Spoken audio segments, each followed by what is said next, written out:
Hər bir günahın əsli, kökü kibirdir. Mömin insan o zaman qəzəbdən və şəhvətdən istifadə etməlidir ki, ağıl tələb eləyir.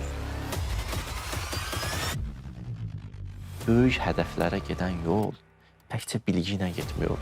Bir yerdən sonra adam süsləşir. Bildiniz şeytan düşməndir, amma onun istəkləri ilə oturdunuz. Ətrafına sarılmış o divarı sındırmaq üçün üsyan eləməlidir nəfsinə qarşı, şeytana qarşı. Ya belə deyək də, gedib getməmək üçün sənə seçim verilməyib, hara gedib getməmək üçün sənə seçim verilməyib. Bəli. Çox mövzuları bilirik, amma əməl edə bilmirik, iman yoxdur deyə.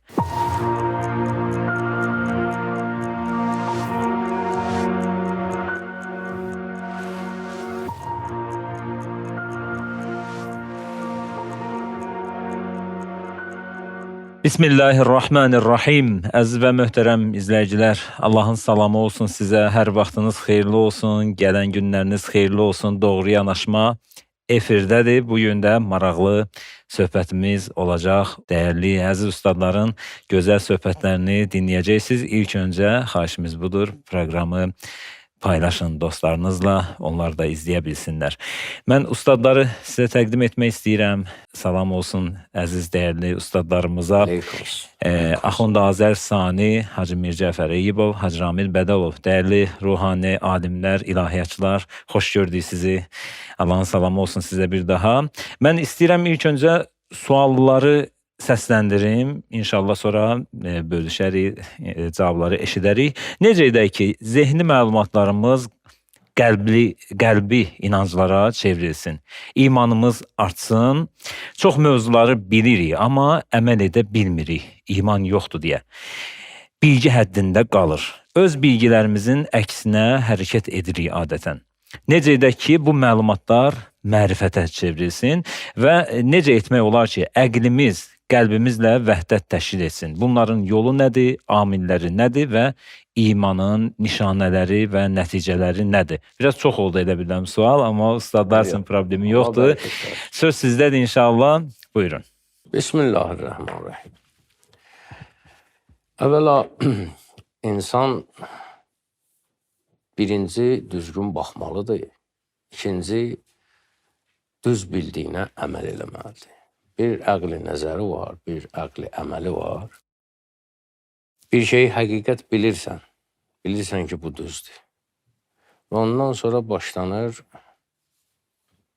meydan açılır sənə üçün ki, o düzü tətbiq eləyə biləcəksən, yoxsa bilməyəcəksən. Ondan əvvəl bir məsələni deyim ki, əxlaq alimləri deyirlər ki, bütün günahların kökü təkəbbürdən başlayır. Hər bir günahın əsli, kökü kibirdir, təkəbbürdür. Hansı günah olursa olsun. Axtarsın, araşdırsın, axırı gəlir kibirə çıxır. İnsanda belə bir xüsusiyyət var. İnsan öz ağlını həmişə üstün bilir və hadisəyə baxanda bir münsif kimi baxır. Hər bir məsələni bir münsif kimi, güya ki, bu qiymət verəndir, bu xiridardır, bəli, bu xoşuma gəldi, bu əla, gözəl və bu ilə də kifayətlənir. Yaxşıdır, gözəldir, buyur əməl elə də. Əməl eləmək lazımdır axı buna. İnsanın o nə ki həqiqəti bildi, onu həyata keçirməsi var ha. O insana mərifət verir. O artıq Quranda da bəzən deyir ki, niyə iman gətirmirlər, niyə ağıllanmırlar, niyə tədbir tökmürlər? Əfəla yefqəhun var ha. Niyə bunu yaşamırlar? Məsələni o yaşamaq var ha. O sənin həyatın, o yaşantıya çevrilməlidir. İslam, din əslində nədir? Öz həyatı Allah istədiyi kimi nizamlayasan. Onda insan nə iş görsə bir ibadətdir. Vacib deyil, hələ namaz olsun. Onlar oturduqda da, uzandıqda da, durduqda da ibadətdədirlər. O cür insanlar. Hər nə görürsə, elə bil ilahi rəngə boyuyub özünü ki, nə iş görürsə, o elə ibadətə çevrilir. Bunun üçün məsələni biraz belə təhlil eləyir ki, namaz üçün deyirlər ki, fəhşa və münkərdən səni uzaqlaşdırır. Fəhşa şəhvətdən doğan günahlardır, münkər qəzəbdən doğan günahlardır. Bəzi adamlar deyirlər ki, biz namaz qılırıq, amma biz uzaqlaşa bilmirik günahdan. Bu necədir? Namaz, axı Allah deyib ki, səni fəhşa və münkərdən uzaqlaşdırır. Niyə uzaqlaşa bilmirəm? Bunu bir dənə sadə bir misalla istəyirəm başa salım. Barmağım bir palçığa batıb.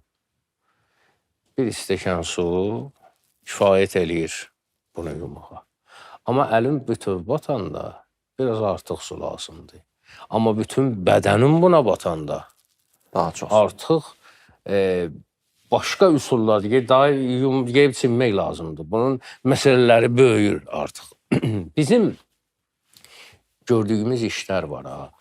Elə bil ki, bizim bütün bədənimiz çirkabı batıb, bir dənə barmaq təmizləyən qədər bir stəkan su götürürük. Ha, bu nə oldu? Bu effekt vermədi. Əli əleyhissalamdan soruşurlar bu məsələni. Deyirlər ki, məsəl üçün o necə olur ki, o əqli nəzəri çevrilsin, əqli əməliyə, işə başlayasan, bunun üçün nə lazımdır? Əli əleyhissalam deyir ki, bu əsas 4 məsələdən ibarətdir. Birinci məsələsi odur ki, sənin ehtiyacın olan qədər Allaha ibadət elə. Diqqət elə, ehtiyacın nə qədər? İnsan ehtiyac içərisindədir zaten. İnsan anbaan Allaha ehtiyacı var.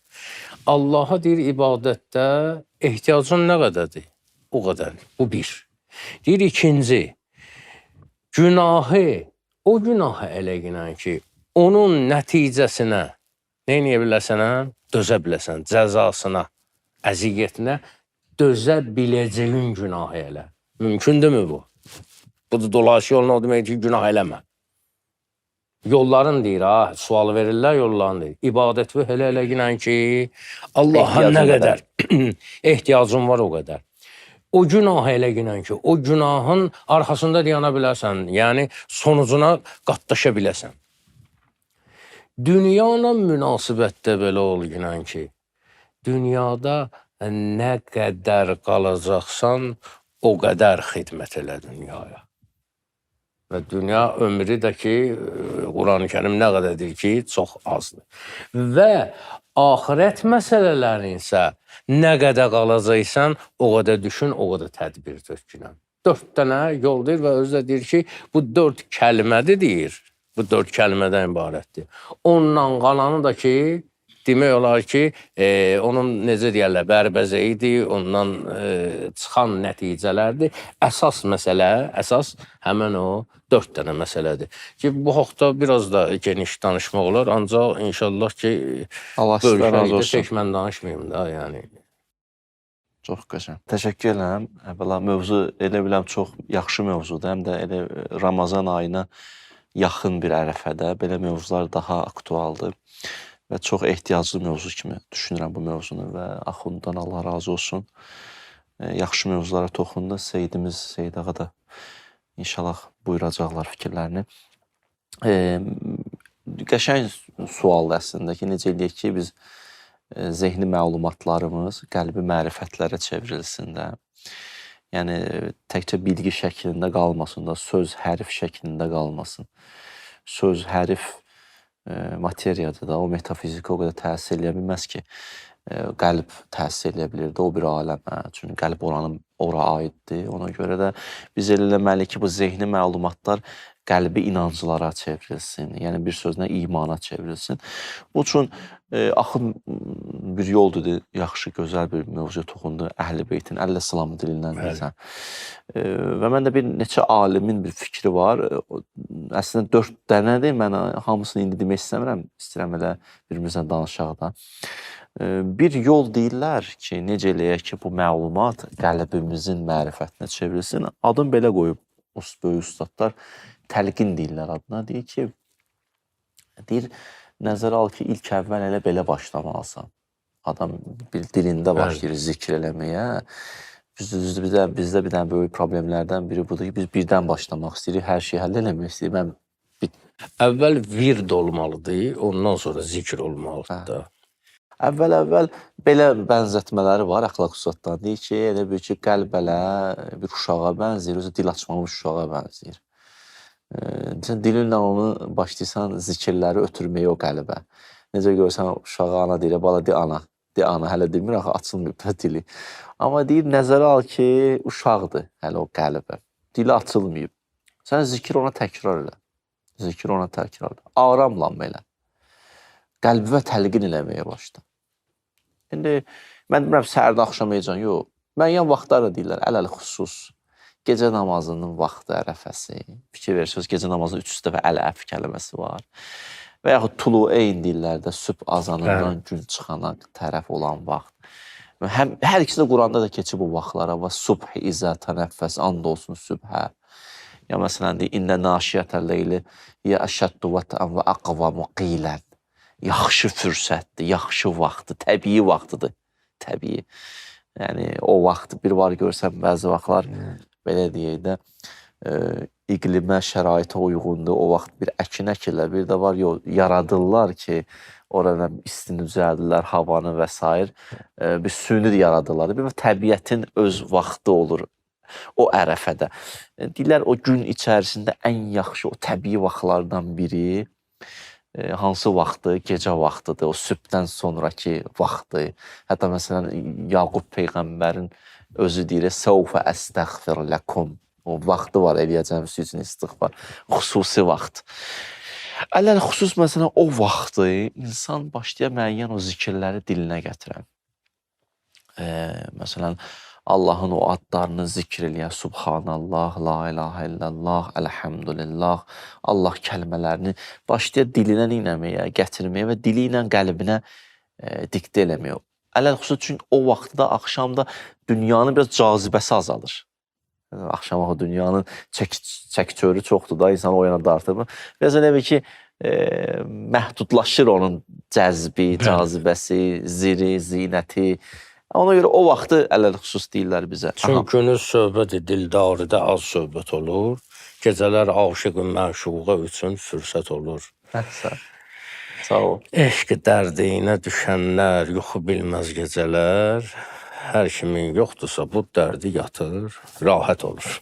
Qəşəng, sağ olacaq. Əvvəl bu mərhələdə dil müəllimdir, qəlb tələbədir. O deyir, di. Çətini qəlb oyana qədərdir. Bir müddət qəlb olur zakir, deyir. Da qəlb oyandı. Dil ona daha tabidir.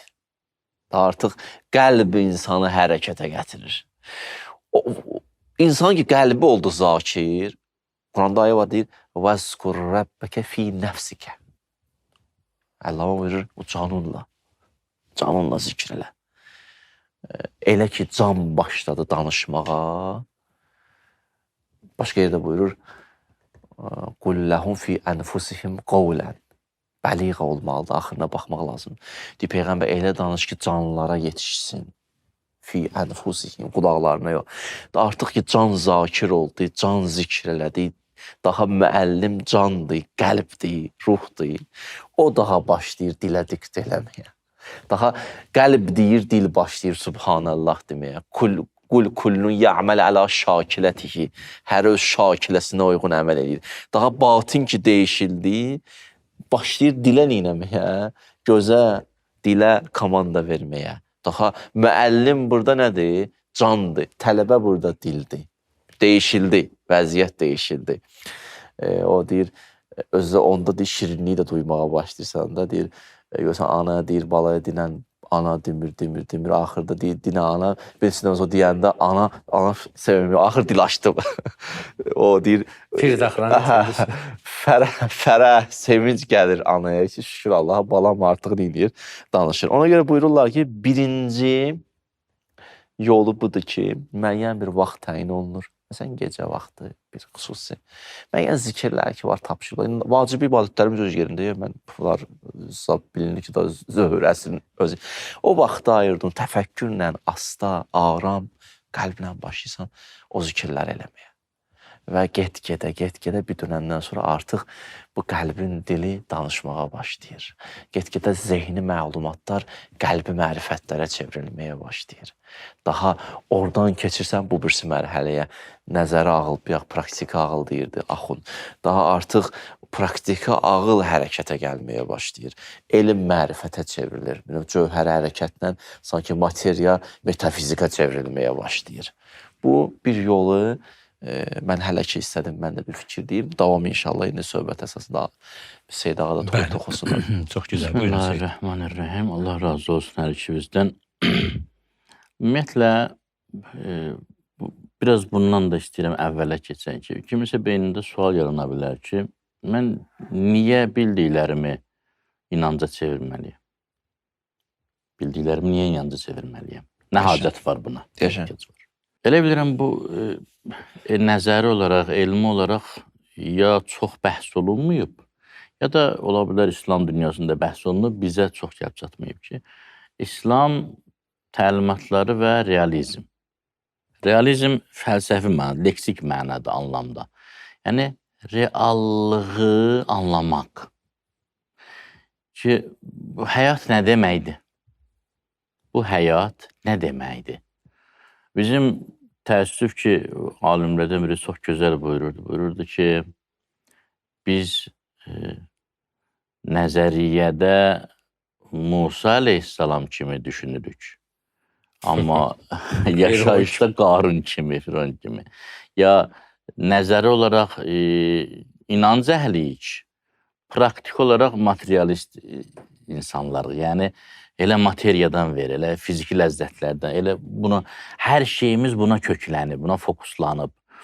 Məsələn, siz danışdıqca mən bir dinləyici kimi qulaq asıram və beynimdə bu yaranır ki, bunlar hamısına qulluq edir ki, günlərin bir günü buradan biz getməliyik. Amma İmam-ı Sadiq əleyhissalamın məşhur kəlamı ki var, ən yəqin və ən az inanılan şeylərdən biri ölümdür də. Hamının şuuraltısı budur ki, yox, mənlik deyil o. O mənə aid deyil, ölmək özü. Bilirəm, amma mənə aid deyil. O, ey iman gətirənlər, iman gətirin ayəsini buna şamil etmək olar. Əlbəttə, şamil etmək olar. Yəni, nəzərdə qalmasın, nəzəriyyə kimi qalmasın. Elə bizim mövzumuz o ayədir əslində. İndi məsələ nədir? İnsan bilsə ki, baxın, bir dəryada bir balıq var. Allah bunu niyə yaradıb? Başqaları qidalansın. Qızıl əşyası var. Allah bunu niyə yaradıb? Bəzək kimi istifadə olunsun. Avtomobil var. Bunu niyə yaradıb? Bu sürülsün də. Məsələn, heyvan var süd vermək üçün. Nə bilim, göydə quş uçur vurulmasın. Bitkilər var vitamin. Bir nəfər sual vermir ki, balam, bu insan nəyə xidmət edir? Bunun funksiyası nədir? Bu heyvandır, vitamindir, bitkidir. Bu hansındandır? Bu müəyyən olsa, artıq yol xəritəsi hazırlanmağa başlayar. Nə üçün yaramışam? Hətta mənim funksiyam nədir? Axı, mən bütün bu varlıqların orta hissəsiyəm sanki. Yəni, hərəsindən bir şey var məndə, amma heç biri deyiləm. Həzrət Əli demir ki, ya Allah rəhmət etsin o kişiyə ki, bilir, hardadır, hardan gəlib, haraya gedir. Mən kiməm? Mənim funksiyam nədir? Mən insan olaraq nəçiyəm? Nə iş görməliyəm? Mənə verilən potensiallar, istedadlar fərqlidir. O nə mələyə verilib, nə heyvana verilib, nə balığa verilib, nə bitkiyə verilib. Tamam başqa bir şeydir. Yəni, mən bu hədisin özünün kökün araşdırmamışam, Axunddan eşitmişəm ilk dəfə.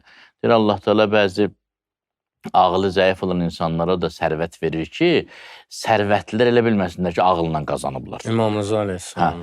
Yəni, madam ki, həyatın ən lüks formatında yaşamağa ağıl lazım deyil, ağıl Allah niyə verib? Bu yaradıcılıq, bu xəllaqiyyət insanda niyə var? İnsan onu həll eləsə, artıq ehtiyac duyacaq ki, mən bir yol axtarmalıyam, mən özümü ki tanıdım, mən nəyəm, kiməm, nəçiyəm, mahiyyətim, həqiqətim nədən ibarətdir. Artıq atmalıyam bu yekinəsək, cansıxıcı, təkrar həyatı. Milyardlar gəlir, işləyir, yeyir, içir, ölür. Gəlir, işləyir, yeyir, içir. Bu nə deməkdir bu? Bu biraz fərqli olmaq Bir lazımdır. şeyə toxundun. O ehtiyac məsələsi var ha. O teşkinəlik yaranmalıdır. İbadət, insan ibadətə həll eləməlidir ki, mənim ehtiyacım var bu ibadətə. Məsuliyyət deyil, mənim enerji xəzinədir sanki. Yəni mənim qidamdır o libasu təqva, xeyr. Təqva libası innə xeyrə zadət təqva. Ən yaxşı azuqə təqvadır. Haranın azuqəsi? Mən yola çıxıramsa çörək götürəcəm, su götürəcəm, tərəvəz götürəcəm, ət götürəcəm. Bu təqva haranın azuqəsidir? Allah Taala bunu bizə deyir. Adam bilsə ki, mən yol adamıyam, İnnəkə kadihun. Sən məşəqqətlə hərəkət etməyə məcbursan. Burada adam ixtiyarı özündə deyil. Kimsə deyə bilməz ki, mənə Allah azadlıq verib, istəyərəm, gedərəm Allaha tərəf, istəyərəm, getmərəm. Belə bir şey yoxdur. Məcbursan, gedəsən. Madəm bu yolu gedəcəksən, bu yolun yolçusan sənə, bu ixtiyar, bu seçim verilməyib ki, çıxasan yoldan.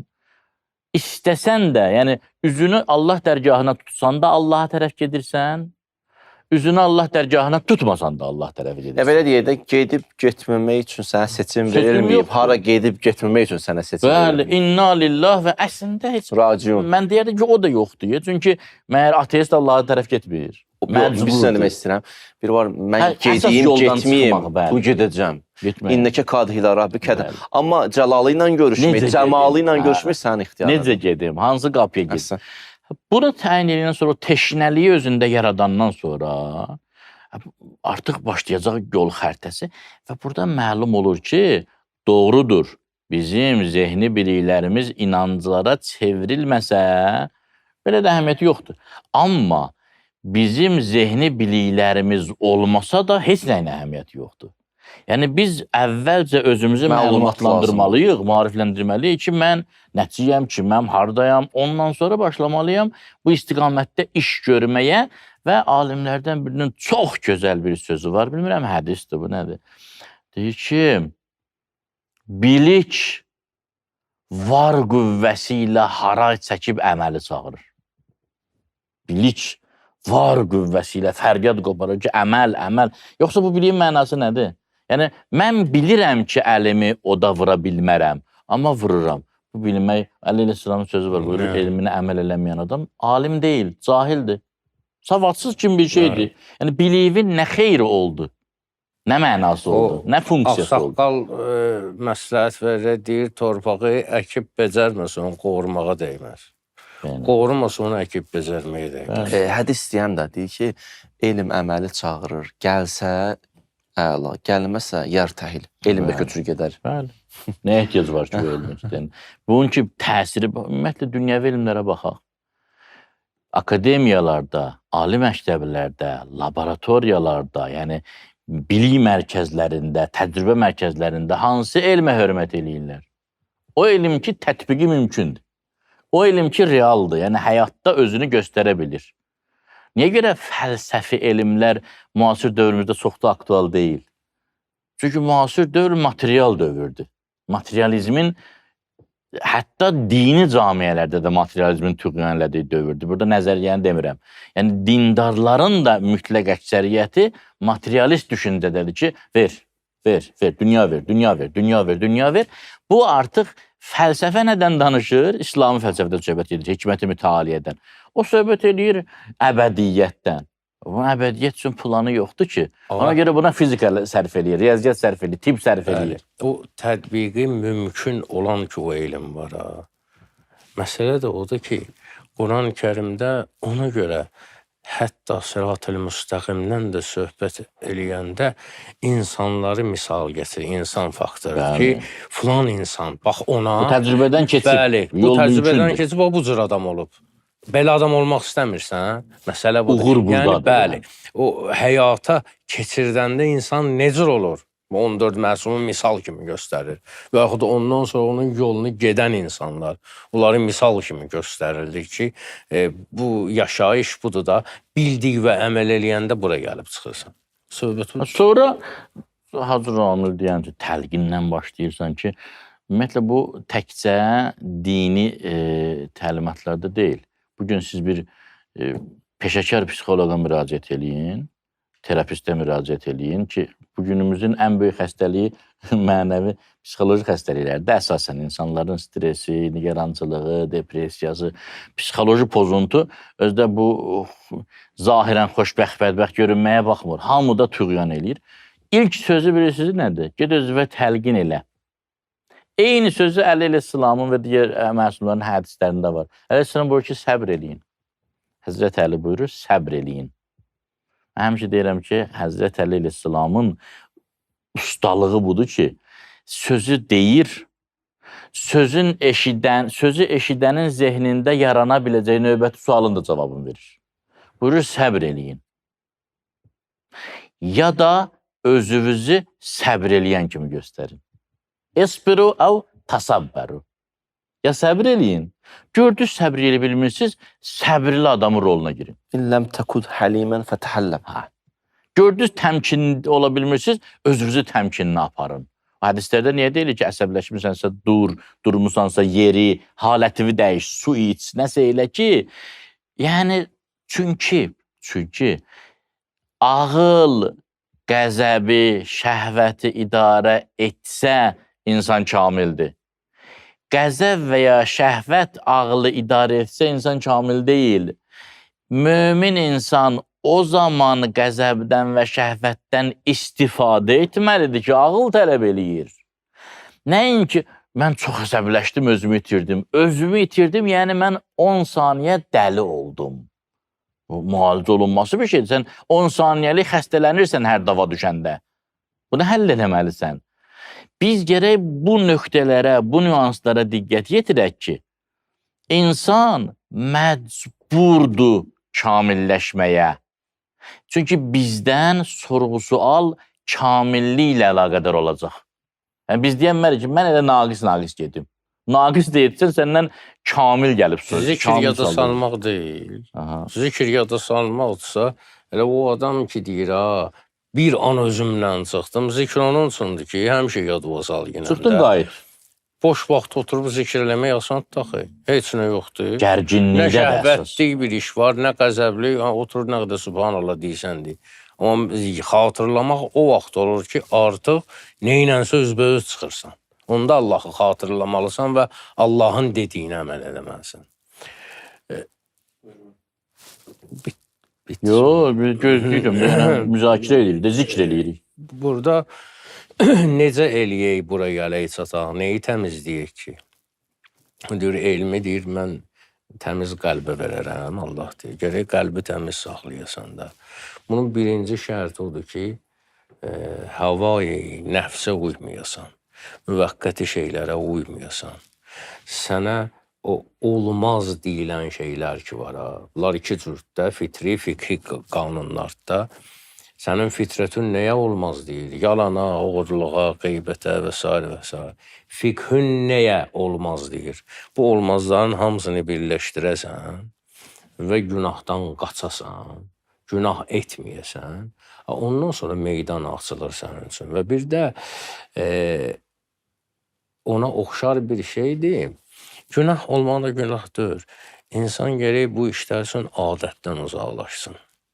Daha doğrusu, adəti gətirib ibadət şəklində eləməsin. Adətlə ibadət yazılanda bir dənə B fərqi var da, o da bəndəçilikdir. Allaha həqiqi bənd olasan. Ay, bunu filan kəs nə deyər bu haqda? O mənə nə deyər Allah Teala? Deyirsən, mənim əmrimə əsas tut ki, cəmaatı fikirləşmə. Elə olsa, mən səni öz gözümdə də, cəmaatın gözündə də ucaldaram. Amma əksi olsa, tərsinəsi olsa, cəmaata görə Allah qanununu tapdalasın, deyirəm, mən səni verərəm onların ümidinə. Bir dənə hədisdə var ki, deyir, o tərif edən bir dənəndən sonra sən elə nə gəldi, həmən adam danışar. Ümumiyyətlə, bu ilahi sünnədir ki, nəyin uğrunda ki, ilahi qanunu tapdalayırsan, hələ o şeyin əli ilə də vurulursan. Onun əli ilə də məhv olursan. Deməli, günahdan qaçmaq. Bunların bu mərifətə çevrilməsi ki var, bu biliyimizin yaşantıya çevrilməsi, bunların maniyələridir hamısı. Havai nəfsə uymaq, günah eləmək, düzgün düşünməmək, ibadəti adətə qurban vermək, ondan sonra günahda israrla davam eləmək, inatkarlıq eləmək, bunlar hamısı maniyələrdir. Amma bunların birləşdirib hamısını, bir dənə söz desək, Peyğəmbərimizə sual verirlər bu məsələ haqqında. Ki, necə olsun ki, biz necə eləyək ki, mərifətimiz artsın, necə olsun ki, biliyimiz o həyata keçsin, necə olsun ki, dualarımız qəbul olsun. Bu nəyə görə, səbəbi nədir bunların? Peyğəmbərimiz 10 dənə şərt sayır. Düzdür, indi nə qədər çatar, mən bir-iki dənə, yəni tez-tez də demək olar onu, ancaq ötür-ötür də deyə bilərik. Birincisi odur ki, Allahı qəbul etdiniz, amma bəndəçilik eləmədiniz Allaha. Burada da incə məsələlər var. Allahın xaliq olmağını cəmaatın normal zehni eləyib. Normal düşünən adamlar Allahın xaliq olmağını qəbul eləyir. Amma rübubiyyətini uzur qəbul eləyə bilmir. Allahı qəbul ediniz, bəndəçilik eləmədiniz. Qur'anı qəbul ediniz, Qur'anın əmrlərinə itaət eləmədiniz. Deyir, Peyğəmbəri, çox qəribə şeydir ya, hələ Peyğəmbər sağlığında deyir, Peyğəmbəri qəbul elədiniz, amma əhl-i beytinə qarşı ədalətsiz oldunuz. Çox qəribə cavabdır. Və deyir, bildiniz şeytan düşməndir, amma onun istəkləri ilə oturdunuz. Rəhmətli Hüseyin Cavid deyir, iblisin dilindən, hər kəs məni dinlər, fəqət eylər yenə nifrət. Hər kəs mənə aciz qul ikən, bəslər ədavət. Şeytan bildiniz ki, düşməndir. Düşmən bəllədiniz bunu, amma onun istəklərini həyata keçirdiniz. Cənnətə həvəsfiz oldu, amma onun üçün cəhd eləmədiniz. Cəhənnəmdən qorxdunuz, amma günahdan qaçmadınız. Cəhənnəmə səbəb olan bir şeyi eləmədiniz. Bunlar hamısı əslində maniyələrdir də.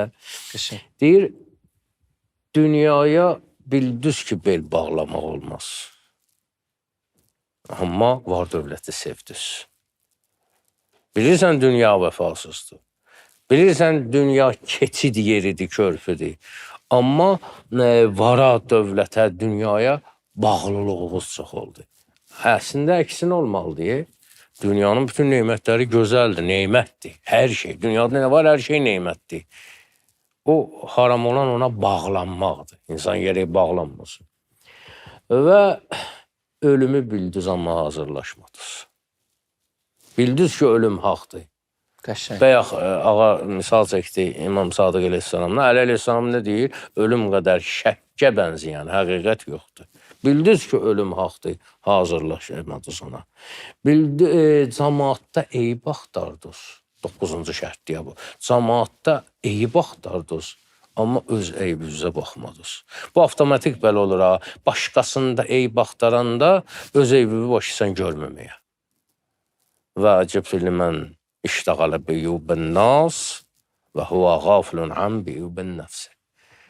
Başqalarında ayıb axtaran adama deyir, təəccüb edirəm, öz eybindən xəbəri yox. Başqasının, yox, hədisi qüdsüdən. Başqasının eybi ilə məşğul olan avtomatik öz eybini unudur və sonuncu və o təsirli notlarla qutaranam ki, 10-uncusu budur ki, getdiniz, onu bunu dəfn elədiniz, amma ibrət götürmədiniz. O Peyğəmbərimiz necə təkidlə, sünnət-i müəkkədədir ki, dəfində iştirak edin.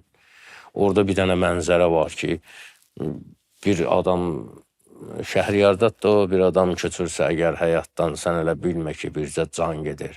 Hər solğun baxışda saysız arzular, hər kiçik tabutda bir cahan gedir. O gedir, qalırıq biz yana-yana həsrəti ürəkdə daşımaq çətin, hər gün yer altına, yerin üstündən köçür bir parçası bəşəriyyətin. Burada o qədər ibrət götürüləsi hadisələr var ki, insan belə bir halda dünyadan o qədər küsür, dünyaya o qədər biganə olur. Baxırsan ki, hələ hadisəyə bir dənə bax, bir adamı qəbrə qoyurlar. Bunun üçün ağlayan kim? Bunun üçün həqiqətən içəridən yanıb dua eləyən kim? Ağlayan var, amma mümkün deyilsə onun axirətini fikirləşmir. Gedmək üçün ağlayır. Adam onun axirətini fikirləşir, doğrudan da dua eləyir. Adam var ki, el gözünə gəlib, bizdə belə deyərlərdi, el gözünə gəlib, deyəm ki, mən də burada iştirak eləyim. Biraz uzaqlaşdıqdan görürsən ki, bir dəstə adam yığışıb, biraz kənarda anekdot danışırlar. Bu yandan biri nə bilim, o birisi ilə zarafat eləyir. Uzaqlaşdıqca fərqli baxışlar var. Amma gedən o bir nəfərdir. Vay onun halına ki, gedib orada nə edəcək? Nə cavab verəcək? Hansı həyata keçəcək? Hansı ilahi o ədalətin o hansı tərəfi ilə bəyax düdünə camal sifəti ilə rastlaşacaq, Allahın cəlal sifəti ilə. Və insan əməllərinin girovundadır. Bunu insan düşünsə, mənə elə gəlir ki, bildikləri yaşantıya çevirlər. Çox üzr istəyirəm, mən deyəsən çox danışdım. Yox, yaxşı danışdınız. Estağfurullah. Bir məsələni qeyd eləmək istəyirəm. Axundun dedikləri o hədislərdə çıxarış elədi. O yol xəritəsidir. Bəzi insanlar var ki, özünü blokluyur. Dəfnə də gedir, vecinə deyil, nə bilim, hədis də eşidir. Lap qulaq olasır, təsir eləmir. Münsif kimi qulaq asır. Hə, də indi yaxşı danışdın. Hətta görürsünüz də, məsələn, bəzi qırmızı xəttlər qoyur bəzi insanlar özləri üçün.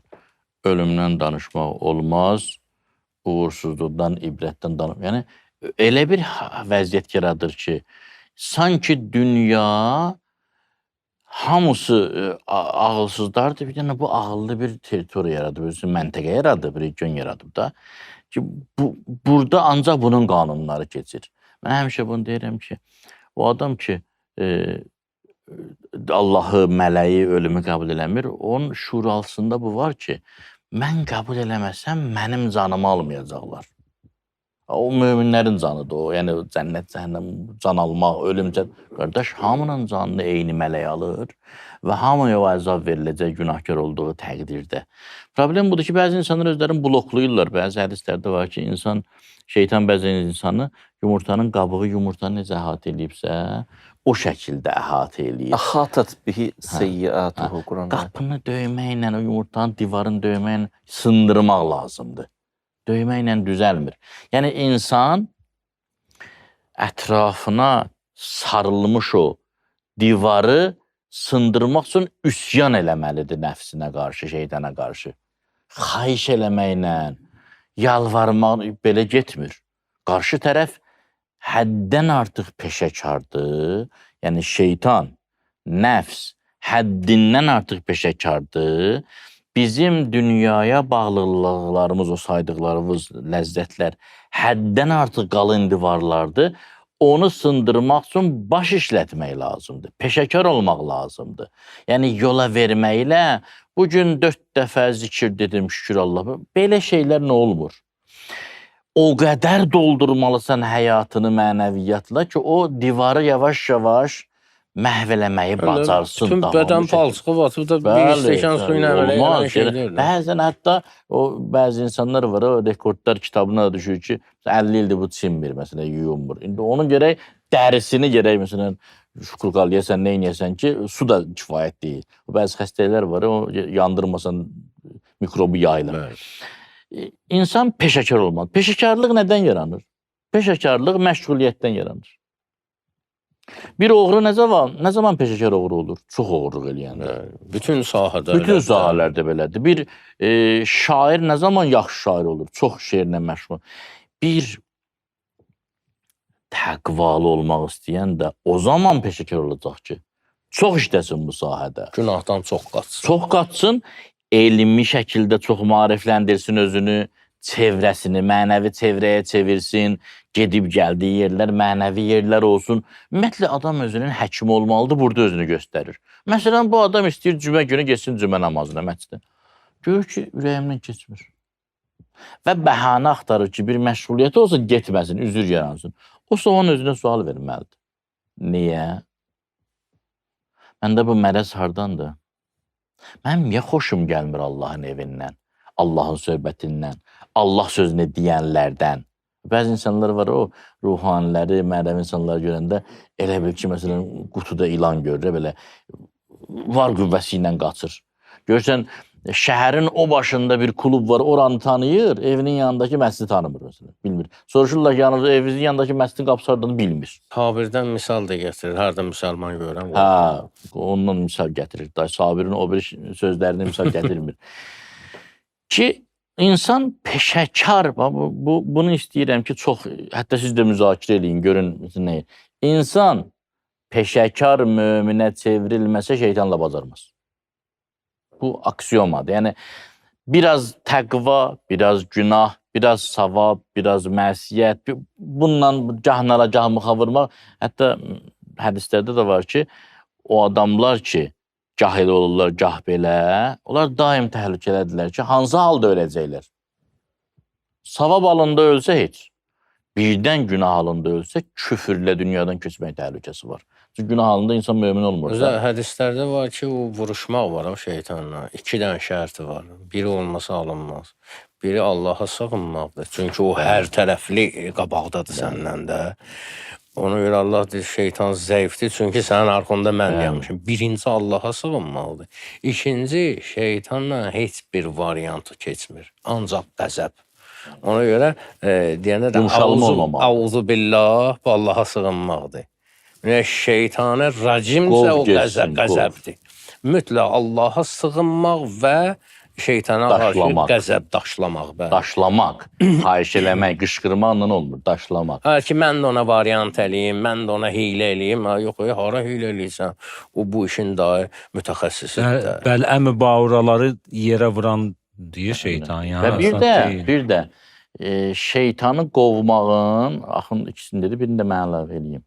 Bir Allaha sığınmaq. Çünki adam özünə inanan kimi, yəni Allahsız inanan kimi, məğlubiyyəti 100%. Allaha təvəkkül edərək inananlara qalib gəlir. Bir o, ikincisi şeytana qarşı üsyan, daşlamaq. Üçüncüsü şeytanın səndə olan tamahını aradan aparmaq. Şeytan səndə hansı zəif nöqtəni görür ki, yapışıb səndən? Niyə? Niyə müxləs bəndələrə yaxınlaşmır, sənə yaxınlaşır? Nə var səndə? O, bir alimlərdən biri dedi, şeytan, özür istəyirəm, huzurunuzdan uzaq, it kimi bir şeydir. Nə qədər ki, sənin əlində ət var, o it gələcək dalınca. Nə qədər çəkil desən, xeyri yoxdur. O ət səndə olmamalıdır ki, çəkil deyəndə qaçsın.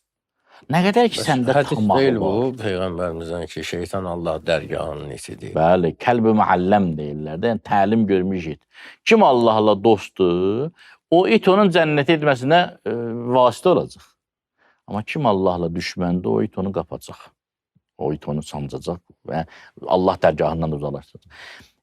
İndi bir məsələni də əgər icazə verirsinizsə qeyd eləyim. Buyurun, əlbəttə. İndi burada 2 yol var. Hacı birini dedi, təlqin, növbəti yollardan ikisi mühüm. Biri budur, Axund deyən kimi təmizləyəsən özünü. Adam var ki, təmizləyə bilmir özünü. İradə zəifləyib.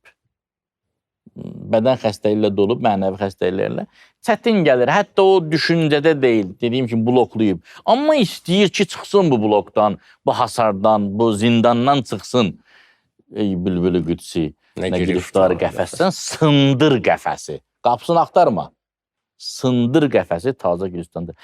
Burada da indi bu adam istəyir ki, buradan çıxsın. Bir yolu budur ki, günahları filan təmizləsin. İndi bu adam, mümkün də bəzi günahları var, vərdişə çevrilib, adətə çevrilib, asanlıqla təmizlənmir. Buna da yol qoyublar dinimizdə. Deyirlər ki, vaxtının çoxunu dindarlıqla doldur, mənəviyyatla doldur, faydalı şeylərlə doldur. O yavaş-yavaş onu vücudundan sürüşdürüb çıxartsın. Yəni bir var ki, bir xəstəliyi İmmuniteti sağaldırsan, qaldır da, ay yəni. sağ ol, vitaminləri çoxalt ki, ona yer qalmasın, o boğulub getsin, məhv olsun, getsin. Bunu adətən insanlar təmizləməkdən daha çox önəmli bilirlər. Deyirlər ki, bu rahat olar. Amma onu da eləmirlər. Onu eləmək lazımdır. Sabunlamaq lazımdır. Görürsən ki, günah sənin vücuduna hopub və onu uzaqlaşdıra bilmirsən. Onun o müxalifi olanlar da doldur vücudumu. Namazla, elmlə, dinlə, təvəssüllə, Quran oxumaqla. Orucla. İndi bir məsələ var burada. Bizə şeytan təlqin edir ki, eləyərəmi, amma ləzzət eləmir axı. Hansı xəstənin mədəsinə normal yemək ləzzət eləyər? Hansı xəstənin dərmandan, iynədən xoşu? Gərək əziyyətə müəyyən qədər səbr eləyəsən, səbr eləyə bilmirsənsə, özünü səbr eləyən kimi göstərəsən, o rola girəsən ki, yavaş-yavaş o acılıqlar şirinliyə çevrilsin. O da nə vaxt şirinliyə çevriləcək? İnsan peşəkar mömin olanda. İnsan görəndə ki, mənim alternativ, mənim yolumun ikinci variantı yoxdur. Yəni, mənim iki yolum yoxdur xoşbəxtlik üçün, bir yolum var. O zaman məcbur olacaq. Bir misal var, deməli bunu, bir dəfə qeyd eləmişim, Özbək xalq nağılları var idi qabaq. Pul qazanmaq, ata oğluna deyir pul qazanmaq üçün, özü qazanmaq. İnsan bilsə ki, mənim başqa çarəm yoxdur, ataların sözü vardır, pişiyi də divara qısnayarsan, qaydıb insanı cırmaqlayar. Pişik insandan qorxur, amma nə vaxta qədər? O vaxta qədər ki, alternativi var, başqa yolu var. Görsə ki, pişik görsə ki, insanı vurmaqdan başqa yolum yoxdur, onda məcburluq vuracaq. İnsan da hələ ki düşünür, yox, şeytan məndən dostdur. Allah Quranda nə deyir? İnnəhu ləkum aduvvun mubin, aşkar düşmənivizdir. Mənim düşmənimi, öz düşməninizi dost tutmayın, Allah buyurur Quran-ı Kərimdə. Amma insana hələ bu çatmayıb. Hələ yaxşıdır, şeytanla hələ yola gedib. Amma haçan ki, başa sala bilsə özünü, o mərifət yaransa, o idrak yaransa ki, şeytanı əzməkdən başqa çıxış yolum yoxdur, onu da əzəcək. Bir də bir məsələ var, adama doğrudan təsir eləyən məsələdir ki, şeytan kimdir ki, Allahla düşmənçi eləsin? Şeytan Allahla düşmənçi eləmir. Allah şeytanı düşmən bilib, yəni rəhmətindən uzaqlaşdırıb. Niyə görə bizim üstümüzdə? İndi bu hansı kişilikdəndir ki, Allah sənə görə şeytanı qovub. İndi sən gəlirsən şeytanla yaxınlıq eləyirsən, yəni bunu hara yazaq? Nəyə yazaq? Yəni bu hansı kişilik dəftərinə yazılır? Quranda şeytan haqqında bir ayə var, buyurur ki, və kana minəl kafirin. Şeytan kafirlərdən idi. Bəziləri tərcümə edir kafirlərdən oldu. Amma o tədqiqatçı alimlər deyirlər kafirlərdən idi. Burada üzə çıxdı. İnsan da özü ilə əlaqədar peşəkarlaşandan sonra özünü tanımaqda, özünü idrakda. Onda görəcək ki, əslində şeytan mənə təlqin edirmiş ki, bu vəziyyətdə sən mərd çıxarsan. Burada sən yaxşı olarsan. Əslində belə deyil. İçimi doldurub mərəzlə. Onda başa düşəcək ki, mən xarab idim, gərək düzəldəm özümü. Biz hələ özümüzə çox üstün zənn edirik ki, mən yaxşı adamam, hərdən çaşıram. Yaxşı adamam. Mən çox yaxşı. Yox, insan özünü tanıyandan sonra bilir ki, mənim nə qədər problem var imiş. Şeytan mənim bu istehkamım, vücud istehkamımda nə qədər düşmənlərin gəlməsi üçün zəif nöqtələr yaradıb. Məni məhv eləmək üçün, məni sel aparsın deyə nə qədər selə yol yaradıb ki, vücudumu məhv eləsin, aparsın. Özünü tanımasa, o hədis var ki, Peyğəmbər sallallahu aleyhi və səhabələri ilə gedirdi, buyurdu, boş səhrada, daz səhrada buyurdu ki, gedin, zad gətirin, odun yığın, çörçöp yığın. Getdilər, dedilər, ya Resulullah, çörçöp var burada. Buyurdu, siz gedin yığın. Getdilər, yığdılar, böyle bir tonqal kimi bir təpə yarandı. Buyurdu, günahlar da belədir. Yəni, baxırsan, elə bilsən, yoxdur. Təmizdir mənim qəlbimin səhifəsi. Biraz özü təftiş eləsən, biraz təftiş eləsən, nələr çıxır ortalığa. Yəni bu qədər odun vücudumda yığılıbsa, elə cəhənnəm odunu budur da, elə məni yandırmaq üçün kifayət eləyir də. Haçan bu yaranır? İnsan peşəkar olanda özü barəsində. İnsan özü barəsində nə vaxt peşəkar olur? İmkan verəndə ki, mən özümü tanıyım. Biri söz deyəndə qulaq asmaq, bir nəsihət eşidəndə dinləmək və özünə bir şərait, Hacı Ramil bəyan dedi, bir saat təyin elə, 15 dəqiqə təyin elə, özün və özün, vəssalam. Bu 15 dəqiqə mənimdir. Heç kəs bura telefon da müdaxilə edə bilməz. Əlbəttə ki, birinci dəfə olmayacaq, ikinci dəfə kamil olmayacaq, 5-ci dəfə, 15-ci dəfə. Bundan yorulmaq lazım deyil, başqa çarəmiz yoxdur. Cismə vaxt ayırırlar bu fitnesslə falan. Cisim üçün eləyirlər bunu. Ruh üçün amma vaxt ayrılmır. Heç onun yarısı qədər vaxt ayrılmır. Bir də burada bir mövzu da var ki, biraz Seyid toxundu ki, əvvəldə bu nədir də bizə faydası ki, məsələn, tutaq ki, mən zehni məlumat, mərifətə çevrilməsə nə baş verəcək ki, lap əvvəldə o mövzuya gəldi ki. Hələ o mövzuya daxil olan bir kişilər burada qeyd apardım. Baxın, nə problem olacaq. İndi ola bilsin, doğrudan yaxşı sualdır da, olmasın, çevrilməsin. Yaşayıram da bildiyim qədər bəsimdir. Yox. Yalnız bilgi həddində qalsan, bir mərhələni keçə bilərsən, amma öndə olan böyük mərhələlərdə ilişərsən. Misal, insanın biraz məlumat səviyyəsində oldu, yəni çevrilmədi o məlumatlar imana. Ola bilər, məsələn deyirəm, özü bir günaha tərəf üst tutmaz, amma günah ona gəldisə, Rahatçılıqla orada gedər, orada yıxılar. İndi ki, bu özü getmir, amma buna günah gəlir. Bəli. Bu yazmır, buna yazırlar, günaha dəvət edirlər, bağışlayın. Başa ona göre Kur'an-ı Kerim bir ayet var, deyir, Ricalun la tulhihim ticara və la bey'ən zikrillah. Deyir, bəzi bəndələrim var, nə ticarət, nə alqı-satqı, onu çəkib apara bilmir.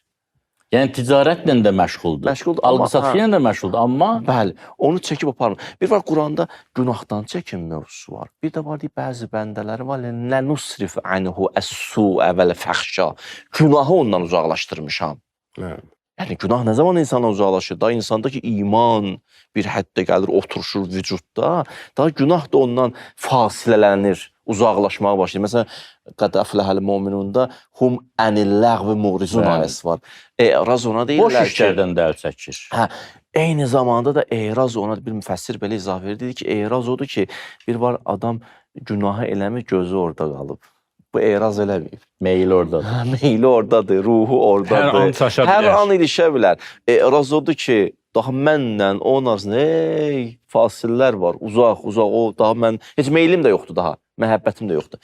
İman, bax, bu qədər mühüm faktordur. O zehni məlumatın mərifətə çevrilməsi. Hədəf ali olmalıdır. Hə, Hədəf ali olmalıdır. Bəli. Mən qıraqda diyanın bir balca tərpəniş olan kimi düşəcəyim gürüm-gürümbaz cəhənnəmin dibinə də. Hansı Yolun ortasına keçdi. Yox, lap yuxarıda olmalısan. Adi bir dincəlməyə gedirsən, bir məsələn, bir gözəl bir yerə gedirsən, ha. Ən yaxşı otağı istəyirsən də. Heç harada görmüsünüz ki, bir adam geçsin, tek həmən otel olsun, amma mən hələ padvalda yer, raskavruşka salım, mən yatım orada, hələ bir şey yoxdur axı. Ən yaxşısını istəməzsən. İnsan ümumiyyətlə fitrətən ən yaxşısını istəyir də. Bəli. Quranda Allahın sərhədlərinə bağlı 2 cür ayə var. Biri la tə'tədudur, biri la təqrəbudur. Deyir, sərhədlərə yaxınlaşmayın. Bir də aşmayın. Bir ayədə sərhəddi keçməyin və sərhəddə yaxınlaşmayın. Biraz kənardayım. Məsələn, bəzi günahlar haqqında Allah deyir, və la təqrəbuz zina. Zinaya yaxınlaşma. La təqrəbu maləl yetim. La təqrəbu maləl yetim. Yetim malına yaxınlaşma. Yaxınlaşma. Çünki adətən günaha bulaşan yaxınlaşıb bulaşır. Məsələn, o yaxınlaşmaq nədir? Misal, sən günahkarla ünsiyyəti şirin eləsən, Bir gün düşəcəksən. yaxınlaşdın artıq. Hər an düşə bilərsən oradan uçuruma. Bir dənə də ziyanı var, bir dənə də ziyanı mən qeyd edeyim. Allah Quranda buyurur, bu çox təhlükəli ziyandır. Bunun praktikada da, həyatda da görürük ki, bir çoxlarımız bunun nəticəsində imanlarını itirirlər. Buyurur ki, ثُمَّ كَانَ عَاقِبَةَ الَّذ۪ينَ أَسَاءُ السُّوءَ اَنْ كَذَّبُوا بِآيَاتِ Günahı çox eləyənlərin, israr eləyənlərin nəticəsi bu oldu ki, Allahın ayələrini inkar eləyirlər, təkzib eləyirlər. Əvvəl mömin idi. Əvvəl səndən məndən də yaxşı bilir dini bilikləri. Sonra imam qatil olur. O qədər günah elədi, özünü o qədər boş buraxdı, o qədər bu sözlərə qulaq asmadı. Bir gün görsən, gedib Allahı da inkar edir, dini də inkar edir. Nədən yaranır? O elə bilir ki, elə bilmək bəs eləyir, həyata keçirmək lazım deyil. O biliyor orada qalır, çürüyür, iylənir, əməl bərbad vəziyyətdə. Bir dənə zəlzələ gələn kimi bunun o zəif fundamentli iman binası darmadağın olur. Hələ zulu zilzalən şədidə yox olar. Seyid ağa demişkən, asta zəlzələdə götə itirdi. Bir ağanın yaxşı bir alimlərin birinin sözü vardı. Qəşəng söz, xoşuma gəldi. Dedi ki, qayıqla göldə üzmək olar, amma qayıqla da okeana girə bilmərsən. Bəli. Biz hələ ki yaxşıdır, belə sakitçilikdir. Az bilgilərlə, azadla bəlkə də bir neçə addım gedərik. O mərifət, mərifətə çevrilməsə, biz imtahanlarda neyniyəcəyik? Və yaxud başqa söz deyim, biz müsibətlərdə neyniyəcəyik? Birazca problem gələn kimi, müsibət gələn kimi, görsən bəzinin dilinə gətirir, bəzi ürəyində, mən neynəmişdim ona, bu başıma gəldi. Neynəmişdim, artıq başladı. Amma əgər Allah niyə görə deyir bəşşir sabirin, müjdə ver səbirlərə. Salam göndərir. Salam deyir, əlləzinə izə əsabəthu musibə qalu inna lillah və inna ileyhi raciun və ulaikə aleyhim salavatun min rabbihim və rəhmə və ulaikə humul muhtədun. Onlar doğru yol tapır. Və onlar deyir ki, əgər o çətinliklərdə, o müsibət ki, bunlara üst tutdu, gəldi, tapdı bunları, bunlar deyərlər, inna lillah, biz zaten onluydıq. Bu iman istəyir bu sözü demək üçün. Yəni yol elə budur. Və Allah deyir, mənim salamım olsun buna, mənim rəhmətim var, ona da yol çıxardacam onu. Baba, bu qəşəng söz budur. Onu müsibətdə gileylənməsin. Biraz öncə bir yerdəydim, bir ananın cavan övladı dünyasını dəyişmişdi. Anaya çox ürəyim ağrıdı. Allah ona səbir versin. Amin. Deyirəm, ana səbirli ol. Buradan bir yol açacaq Allah Taala. Adam səbir olanda görsən, qəlbinə hüzur da verir, aramlıq da verir. Yolun dəyişəcək, amma olacaq yol. Bəli, olacaq. Mütləq bir şeylər olacaq ki, Allah neyəcək? Vəlləzinə cahədu fina lənəhdiyənnəhum subulənə. Bizim yolumuzda biraz cəhd edin, səy göstərin, açılacaq yola. Bir dənə də söz deyim, yekunlaşıram mən fikrimi də ustadlar buyurarlar, nə istəsələr. Bilməm, vaxt, bir də deyə bilərəm bir kəlmə. Baxın, bir də ki, böyük hədəflərə gedən yol təkcə bilgi ilə getmək olmur. Bir yerdən sonra adam süsləşir. Deyir, axı, qəlbimlə duya bilmirəm, canımla hiss eləyə bilmirəm. Eşqdir, hər nə varsa aləmdə elmi bir qeyli qavlmış ancaq. Məsələn, bu yolu canla getməlisən, bu canı salmasan söhbətə, bu canı gətirməsən mərkəzə, bu qəlbi işə salmasan, bu qəlbi mövzu içə daxilləməsən, bu sözlə, kəlmə ilə, yalnız məlumatla biz bir həddə qədər gedərik. Bir həddən sonra ki, gəldik, diyandıq dənizin qabağında, necə ki, Musanın qabağında yanında olanlar qayıtdı, ləmuğrəqun, batırdın ki bizi, bədbəxt elədin ki bizi. İnsan belədir ya, dünə necə yazıq Musa olan əlindən tutub nələr vermişdi. Biraz o yan bu yan olan kimi batdıq. Yazıq düşman olsun adı Musadır. Bir anlıq orada muğrəqun. Biz batdıq deyər. Niyə? Çünki iman olmayıb. Allah amma Musanın imanına bax, dedi, İnnə məyə Rabbi səyəhdini. Mənim Rəbbim mənlədir, inşallah ki, hidayət eləyəcəyimsə. Və ondan sonra da vurdu və yarıldı və keçdi. Bu mövzu o qədər mühümdirsə demək, Seyid əslində çox qəşəng nöqtəyə toxundu ki, biz bunun əhəmiyyətinə varmalıyıq ki, nə qədər ümumiyyətlə aktualdır bu mövzu. Bu qədər aktualdır bu mövzu. Əgər insanın mərifətinə çevrilməsə, bağışlı Seyid ağa, biraz məşhurluq gələn kimi, təsəvvürsə, Əhl-i Beytin adı ilə məşhur olur. Kimsə sevir onu. Bir müddətdən sonra onu itirməmək üçün Əhl-i Beytin yolundan çıxır. Başa düşdün? Axı, məni onu sevdirən bugün Əhl-i Beyt idi. İndi mən onu itirməmək üçün Əhl-i Beytin buyruqlarını qurban verirəm. Buna deyirlər, rüşd eləməsə insan, bu mövzunun adı Quranda rüşdür, bir adı fəlahdır. Ki, insan gələk, zehni çevrilsin dünənlə bugün bərabər olmasın. Bəli. Bir dənə də mən faydasını deyim. Yaxşı, əgər bizim biliklərimiz daxilimizə hopsa, biz həyatımızı dindar yaşasaq, nə olacaq? Bu olacaq. Bu günümüzün bütün həkimlərin, bütün filosofların, bütün psixoloqların ən böyük dərdi olan huzursuzluq, bu depressiya, nigarançılıq, narahatlıq, rahatlıq tapa bilməmək həll olacaq. Əla, bi zikrillah tətməinnul qulub. Qəşəng. Onun qədər heç bir nemət böyük deyil. Arxayınlıq, aramlıq, təmkin, dağ kimi möhkəm olmaq, problemləri ki biz həll edə bilməyəcəyik. O deyir, görürsən bütün dünya tikanlıqdır, tikanları qırmağa səy göstərmə. Ayaqqabı möhkəm belə, bu daha asandır. Bu tikanlıq onsuz da həll olan deyil. Bu da belə dünya dərdlidir, təlaşlıdır, problemlidir. Bunun qarşısında isə ilahi zikir, Allahı müzakirə eləmək, Allahı zikr eləmək, Allah ilə yaşamaq, yəni dünyanın, varlığın mənbəyinə bağlanmaq. Hər şey varlıqdan ibarətdir. Sən varlığın mənbəyinə bağlısansa, nə problemin var, nə qorxun var, nə narahatçılığın var. O əldə olunacaq ki, ən böyük nemətdir. Bu mövzunu heyfdir, şirin mövzudur, faydalı mövzudur. Əgər məsləhət bilsəniz, növbəti həftədə davam edərik. Mütləq. Mənim verdiyim suallar elə qaldı. Demək olar ki, bəli, müqəddimədə qaldınız. Yəni suallarıma cavab olmadı.